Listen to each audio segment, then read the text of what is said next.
Dear young girls, have you ever fallen? Got stuck in a world that felt so real but truly was nothing more than your imagination? Because you realized that the perfect love only existed in fairy tales.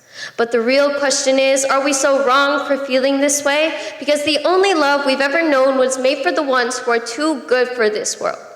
For the ones who knew when to give you flowers, not only on your birthday or your anniversary, but on any ordinary day to show that their heart beats for you.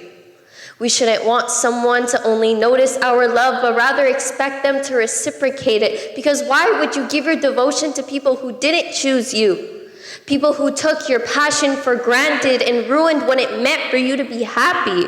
Whether you knew them for a day, a week, or even 10 years, they still decided to toss you into the depths of oblivion.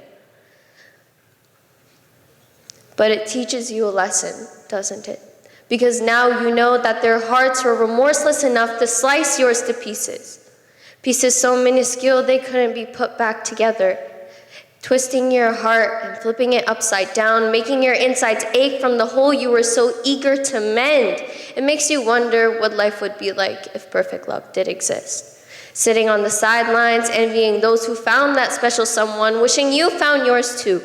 Someone to dance in the kitchen with when the clock hits midnight, someone to kiss in the rain until you cannot breathe, someone who will love you enough to not only choose you, but safeguard the fire within you so it never burns out.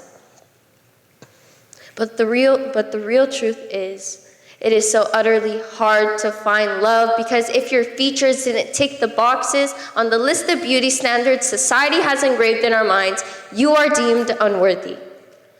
All because of the color tainted on your skin. If it wasn't white, it wasn't loved. Once upon a time, there was this little girl. She thought no boy in school would ever love her. She didn't feel like she ticked the boxes on the list.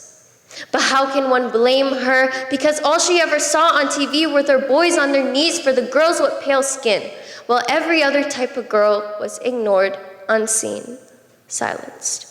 But I'm here to tell you that little girl was wrong. She had skin so rich and features so unique that only very few could relate. But she lived in a society where little boys nitpicked everything about her, pulling at the hair on her scalp, using each and every individual strand to thread away her ethnicity. Because if you are a little girl like me, your affection is dismissed. If you are a young woman like me, your love is thrown away. If you are a young woman like me, you are ignored, unseen, silenced. With time, this little girl understood that one day someone would come along and they will be willing to live with her hopeless love. And now, as a proud young Indian woman, that little girl can confidently say that it is a possibility. Yours truly, the little girl who so happens to be a hopeless romantic.